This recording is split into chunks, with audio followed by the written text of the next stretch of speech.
নমস্কার বন্ধুরা, বনশ্রী রান্নাঘরে সবাইকে স্বাগত। আজ আমি খুব সহজভাবে একটা কেক রেসিপি নিয়ে চলে এসেছি। এই কেক বানাতে কোনো মোল্ডের দরকার হবে না। চলো তাহলে দেখে নিই ঝটপট কী করে এই কেক বানাতে হবে। প্রথমে নিয়ে নিচ্ছি একটা মিক্সার জার, নিয়ে নিচ্ছি 2টো ডিম, 100 গ্রাম চিনি, 5 টেবিল চামচ তেল, নিয়ে নিচ্ছি সামান্য একটু নুন চিনির ব্যালেন্সটা রাখার জন্য, আর নিয়ে নিচ্ছি 1 টেবিল চামচ বাটারটা না থাকলে অবশ্যই এখানে দুধ দেবে। নিয়ে নিচ্ছি ভ্যানিলা, এটাকে আমি 3 থেকে 4 বার ব্লেন্ড করে নেব। এখানে নিয়ে নিচ্ছি 150 গ্রাম ময়দা, 1 টেবিল চামচ বেকিং পাউডার। এবার এগুলো ভালো করে চেলে নেব। তোমরা যে কোনো চালনি দিয়েই ময়দাটা চেলে নিতে পারো এভাবে। আর চালনি যদি না থাকে সেক্ষেত্রে তোমরা ময়দার ভিতরে বেকিং পাউডারটা দিয়ে ভালো করে মিশিয়ে নেবে, হাত দিয়ে হোক বা চামচ দিয়ে হোক, তবে আমি বলবো হাত দিয়ে মেশাতে খুব ভালো হয়। এবার ময়দার ভিতরে এই ব্যাটারটা এভাবে আমি দিয়ে দিচ্ছি। এবার এটাকে একটা হ্যান্ড উইচ দিয়ে ভালো করে মিশিয়ে নেব।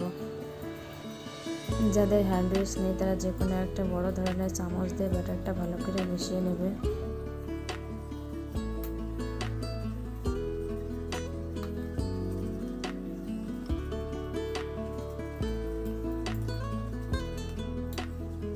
কেকের ব্যাটারটা তৈরি হয়ে গেছে, এরকমই কেকের ব্যাটারটা রাখতে হবে।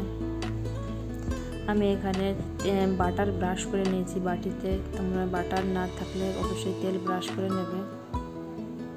বাটারটা ভালো করে ব্রাশ করে নিয়েছি। এবার কেকের ব্যাটারগুলো এই বাটিতে আমি এভাবে দিয়ে দেবো।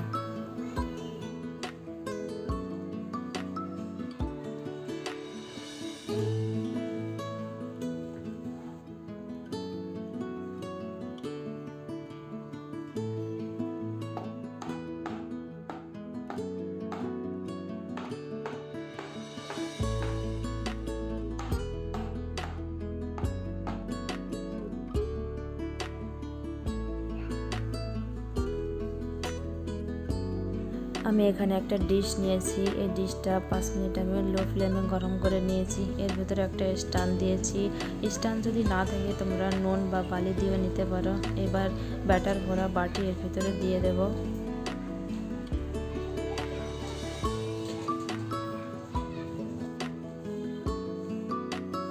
এবার একটা ঢাকনা দিয়ে ঢেকে দেব। আর খেয়াল করবে ভিতরের হাওয়াটা যেন বাইরে চলে না আসে, তার জন্য এর উপর আরেকটা ঢাকনা দিয়ে ঢেকে দেবে।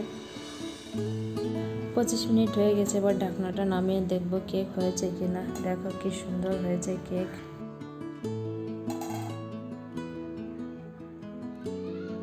এবার কেকটা চেক করে দেখব কেকটা হয়েছে কিনা। হয়ে গেছে, কেকটা একদম লেগে নাই, দেখো। এবার কেকগুলো নামিয়ে ঠান্ডা হতে দেব।